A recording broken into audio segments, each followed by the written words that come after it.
they succeeded in persuading our women that our color is not right. That the skin lightening industry of young African women and sometimes men running away from our dark color through skin lightening. That is why they persuaded our women that our kinky hair is not good. We go and buy human hair made out of hair from ritually shaved women in India. Yeah. Yeah. And we call it human hair, as if our own hair was not human. It's a multi-billion-dollar industry. We are always running away from ourselves. Why? Because we were created to hate ourselves. Good. Peace and blessings, everybody. I am your brother, Orina, all the way from the motherland, all the way from Kenya, Nairobi, nation's capital. And today, special is an understatement. It's an understatement. This man, let me tell you something. The letter P in the word Pan-Africanism stands for PLO, okay? Yeah. The letter P in the word Pan-Africanism stands for PLO. This man is a Pan-African giant, not only a Kenyan statesman, but an African statesman. He has been teaching and spreading Pan-Africanism for so long. One of the most consistent, one of the most prolific voices of our time. And today I'm very, very honored. You guys don't even know how honored I am to have him on Sell Afrika to Africans today. Please welcome the great, the awesome, the amazing Professor PLO Lumumba. Prof. Thank you very much today for your rather generous introduction. Prof, you are an icon. Thank you. You have been doing this for so long.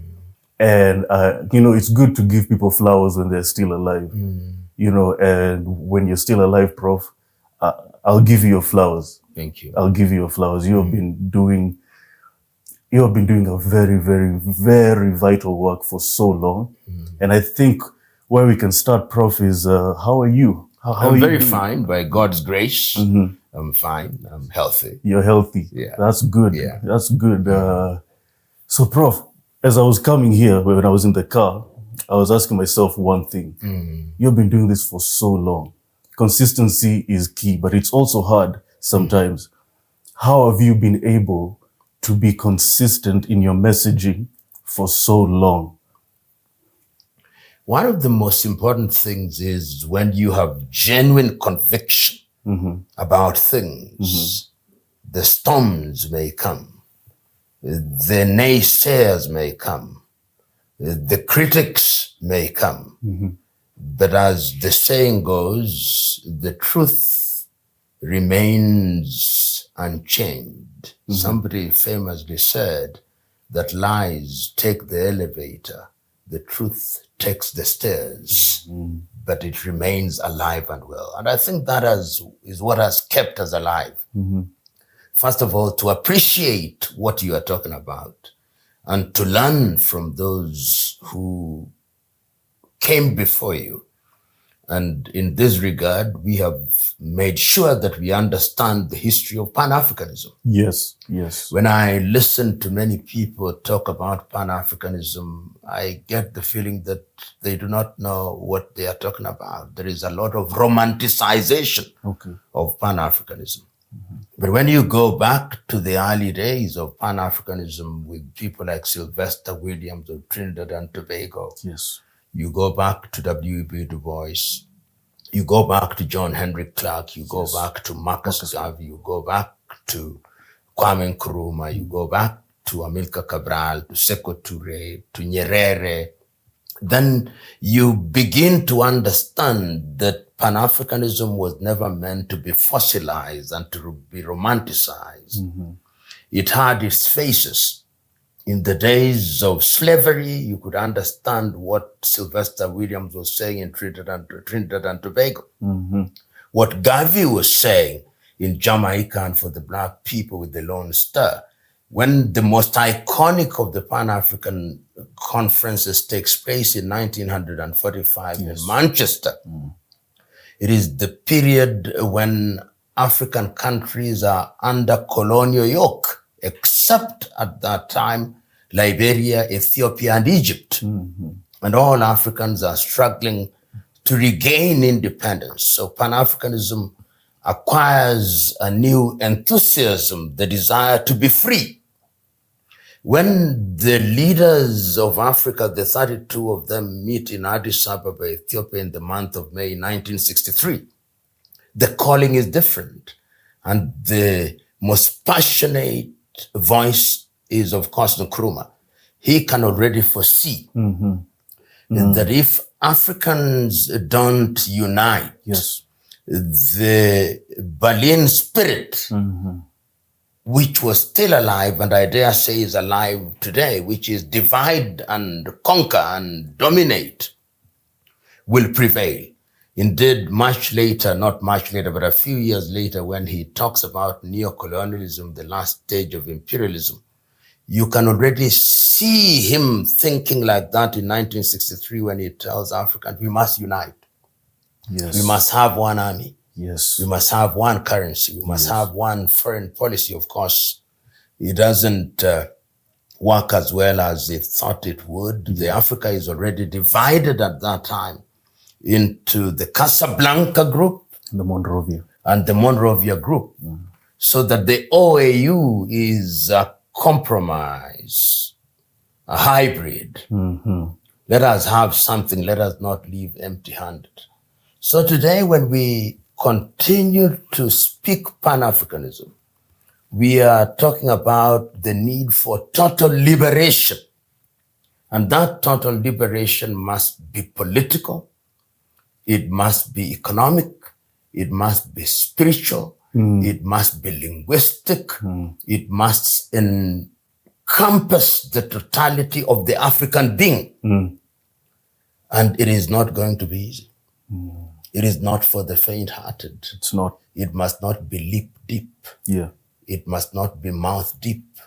It must be embedded in our hearts. And this message that we carry is not new. We are simply walking in the path that other greater men and women have walked. As early as 1906, if you remember, in the month of April at the University of Columbia, South Africa, Pixley Kaisa Kaseme, only age 27 at that time, delivers one of the most iconic speeches, the regeneration of Africa. People seldom refer to Pixley Kaisa Kaseme, one of the founders of the African National Congress. In 1996, Thabo Mbeki also delivers an iconic speech, I am an African. So all these factors conjoined gives us the impetus and the spirit to never say die. To never say die. Prof, that's a very, very good point. You know, if we could have listened to Osajo for Kwame Nkrumah at that time, when African countries were fresh off of colonization, I think we could have been in a better place right now had we listened to him. Because as time has gone by, it's getting harder and harder for us to unite, don't you think? Oh, yeah. You know, there's a Kiswahili saying, cha mfupi huliwa na mrefu. That is, which is meant for the short person is eaten by the tall person. And it's not just talking about height. He's saying, if you are weak, you'll be dominated. The reality of international politics is still the law of the jungle, survival of the fittest and the dying of the least suitable. Africa is weak and divided. We are the only continent on earth, and I've said this times without number, that is still referred to in these derogatory terms, Anglophone, to mean that we speak English, Francophone, French, Lusophone, Portuguese, sometimes even Arabophone, and today, Sinophone.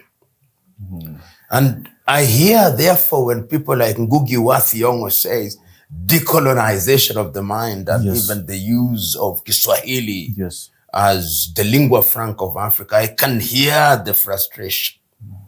Because history is also consistent. You can never realize real growth in other people's language. Look throughout the world.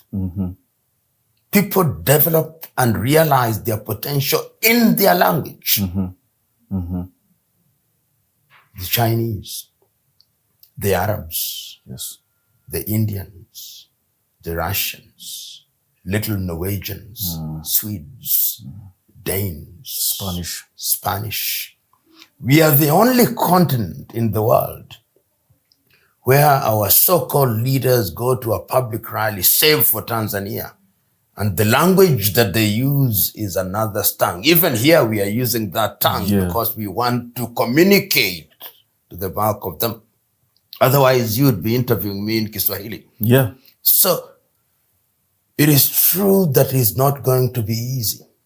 But that which is not difficult is not worth doing. And that is why it is incumbent upon people to look at the Pan-African struggle as an intergenerational struggle, so that one generation carries the baton to the next. And in that way, I believe that ultimately we will realize what we ought to realize. Sometimes it feels like it is an exercise in futility, but I do not believe so.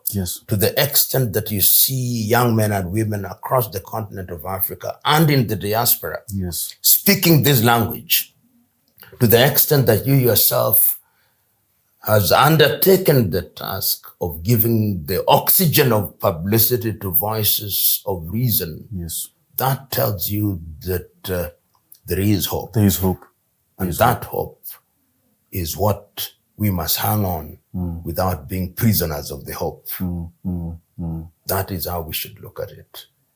Prof, let me tell you that there is hope. I've been listening to you for I'm 25 years old, I'm a Gen Z, and I've been listening to you for a very, very long time, even when I was a teenager. So, you know, it's people like you, people like Elder Maponga, who I've had on the show before, people like Dr. Kaba Kamene, who I've had on the show. So, when I speak to people who have inspired me, and when I meet them face to face, I'm like, wow, like it's a pleasure. And one thing I've realized is the prof that I see on TV, the Maponga I see on TV, the Dr. Kaba who I see on TV, when I meet them in person or virtually, they are the same people.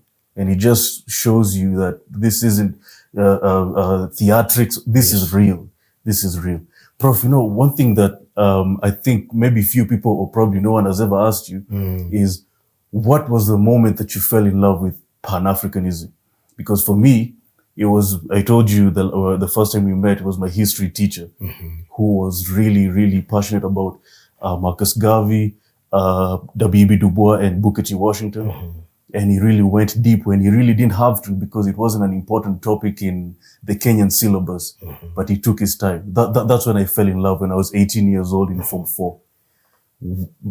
What was that time? Was it a book? Was it a teacher? Was it a lecturer? What was that time that you 1975.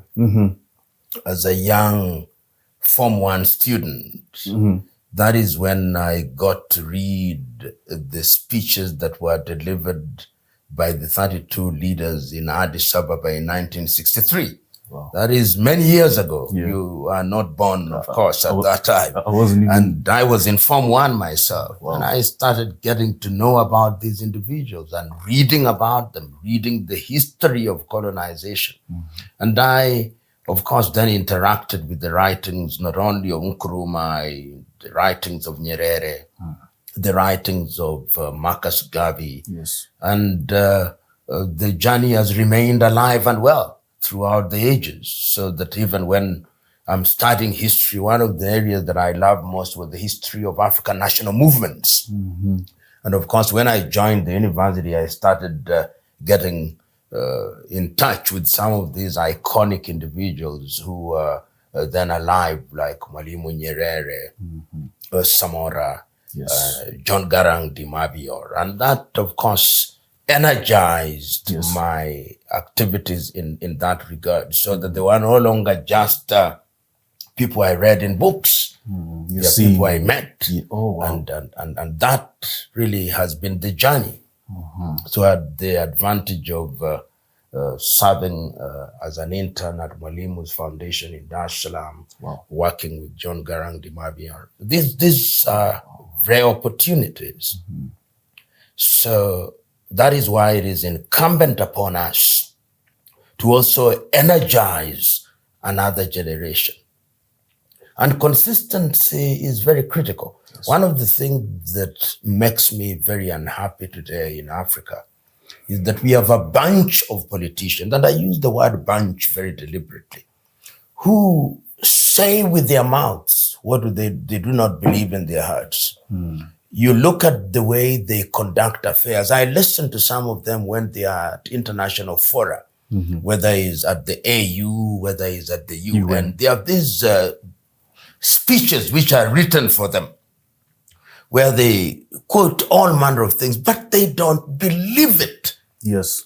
When they come to their homes, then they become ethnic kingpins. They are appealing to ethnic sensibilities, primitive ethnic sensibilities. Some of them even appeal to very jaundiced, if you may, religious sensibilities. They divide Africa. They confuse the African audiences. And as Samora once said, for Africa to realize our potential, the tribe must die. And it did not mean that you eliminate languages, that you eliminate diversity. What he meant was that it cannot be the basis of decision making. Nyerere put it so very well. How can any sensible person be boarding the bus of ethnicity in the 21st century? And he said, ethnicity and ethnic identity only remains useful as a basis of cultural celebration and linguistic celebration, but for nothing else. But look at Africa today, the Africa that we are talking about. Look at it. Look at the conflicts. Look at Sudan. It's crazy. Look at Somalia. Crazy. Look at Democratic Republic of Congo. Look at Central Africa. Look at Southern Cameroon. Look at Northern Sahel. Look at South Sudan. Look at Ethiopia. Look at Kenya.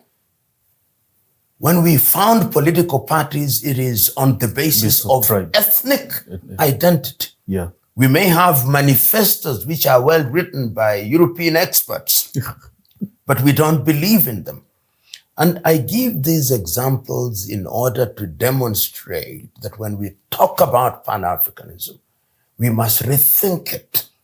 You are interviewing me at a very opportune time, that on the 9th day of November 2025, we'll be celebrating the second anniversary of the Pan-African Institute at U.N.G.A University in Makueni in Kenya. President Nkrumah will be our guest of honor. The reason why we chose to create the Pan-African Institute, which now has a presence in Somaliland and will have a presence soon in Zambia at Eden University, is to institutionalize what we are saying, so that we just don't talk, but we are doing. Because some of our interlocutors, when they listen to some of us, they say they are just talking, they are doing nothing, but they never take time to ask what it is that is going on behind the scenes. Which young people are being energized, which young people are involved in very amazing activities across the continent of Africa. They are there. But your typical African mainstream media, if there exists any one of them today that is sensible, prefer to tell you which player in Arsenal scored which goal, rather than which great young African founded a serious thing in Senegal That is the fate of Africa. Yeah. But as it is today, but we are changing it. We are changing it. And thank God for independent platforms like us, like Alpha House, which are regular in, like, so even Lin Gugi, that, the good thing about us independent platforms is that we are not regulated. Yes. We can say anything we want. We can show anything we want because, well, number one, it depends with where your passion lies in. And if your passion lies in Pan-Africanism, and if you have a platform, you should use it very, very, very, very, very wisely. Because mainstream media rarely talks what we talk about. We heavily feature Sudan. We heavily feature activists from Sudan. I mean, I don't see these mainstream media featuring them the way we should. And Sudan is like the worst humanitarian crisis now. You are so right. It's crazy. Social media is neutral. Yeah. Artificial media is neutral. And I'm using the word neutral to mean that it is open to be used positively or negatively. Yeah. Africa now has a great opportunity to use this medium that defies geography in a positive way for the benefit of our people, so that ignorance can no longer be the basis of our doing the wrong thing. Yes. Because you have people giving the oxygen of publicity to things. The question is, which things? Yeah. And if we have chosen Pan-Africanism and understood it to mean as the answer to our problems, then that is the message that must be broken down. Yeah. For consumption by all in African villages and African hamlets. And the message must be consistent. And the message must be converted into things that change people's lives. And if we do that and do that consistently and realize that the struggle is intergenerational, then we will know that it is not always that you eat the fruits of the seed that you planted, but your joy lay in either planting it or watering it or pruning it, but you played your part. It's like running a relay race. He or she who starts does not finish, but when it is finished, all are winners. Yes. Prof, you spoke about planting the seed to the next generation. Our education system is not pushing Pan-Africanism the way it should. Probably even it's not even teaching kids what Pan-Africanism is all about. It depends with the teacher or the lecturer. If that, like for example, my history teacher, and even you talked about how you took the initiative to read speeches of Pan-Africanists from the past. How can we change the curriculum, the African? Because if I was in charge, I would initiate the making of a Pan-African curriculum in our high schools, in our primary, and of course, even in our higher learning. What do you think about that? I can't agree with you more. We inherited a system of education that was actually designed to produce an African who would work in neo-colonial institutions. And we have never changed it fundamentally, so that your typical African, whether that African was part of the former French colonies, Portuguese colonies, or Spanish colonies, or the Belgian colonies, or the Italian colonies, or the German colonies, or the apartheid South Africa, or the British colonies, we are in many ways imbibing and suckling from the breasts of the colonizer. That is why in a typical former British colony, their joy is to go and study in England. That is their desire. And to the extent that England is associated with the United States of America, you'll hear them saying, I'm a Harvard graduate, I'm a Yale graduate, I'm an Oxford graduate. That is their source of joy. But in my view, it is a mark of inferiority complex. The former French would say, I went to La Sorbonne.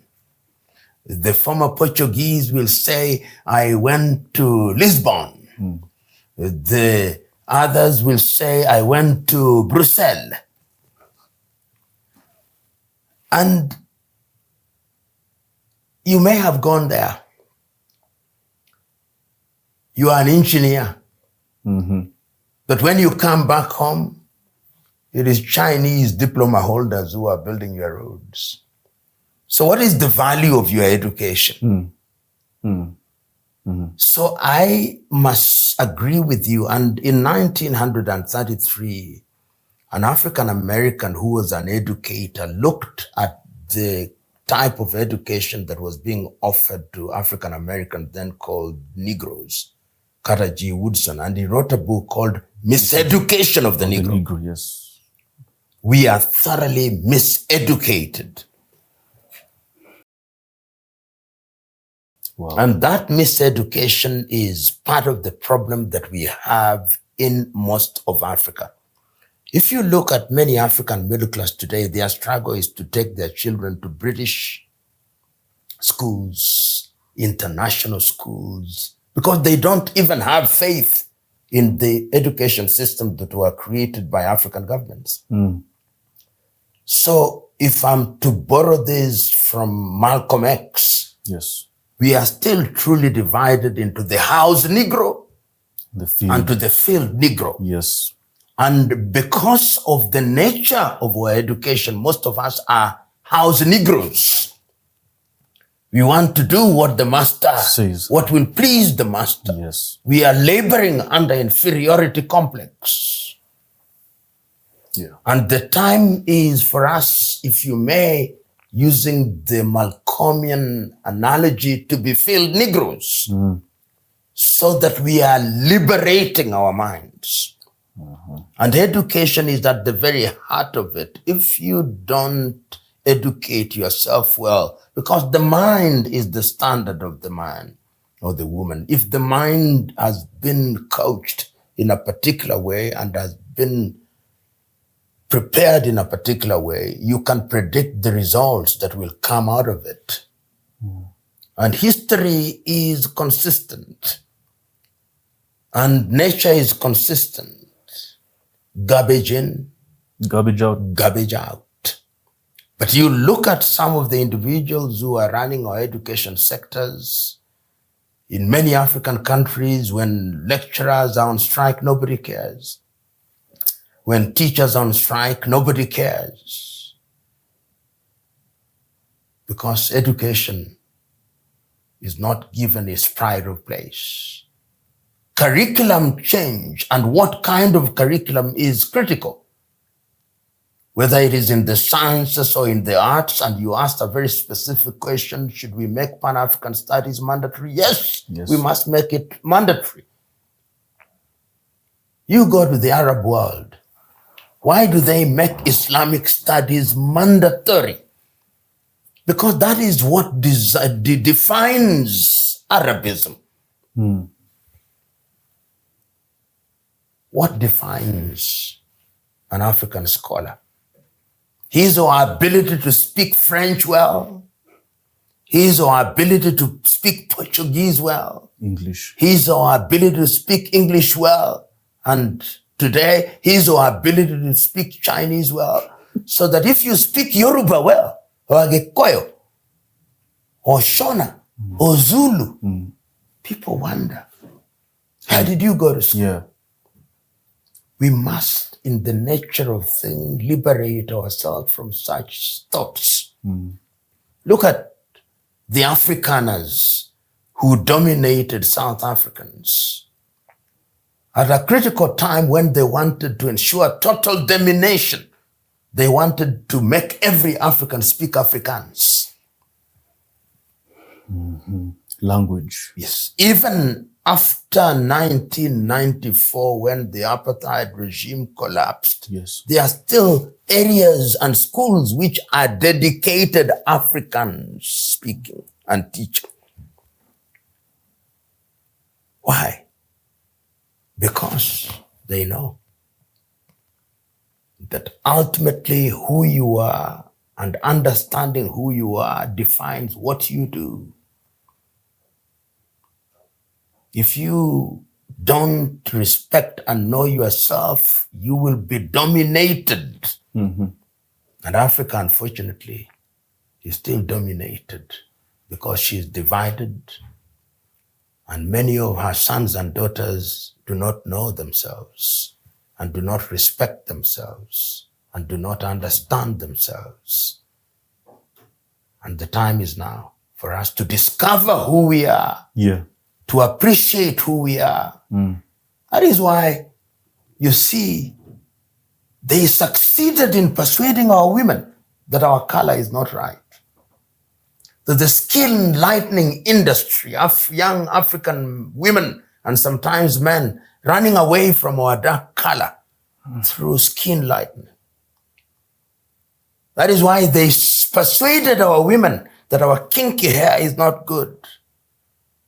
We go and buy human hair made out of hair from ritually shaved women in India. Yeah. Yeah. And we call it human hair, as if our own hair was not human. It's a multi-billion-dollar industry. We are always running away from ourselves. Why? Because we were created to hate ourselves.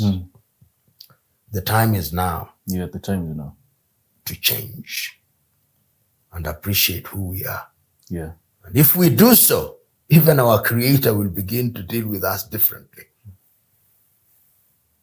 And you'll begin to see things changing. I was telling somebody not so long ago, what is it that Qatar has that Nigeria does not have?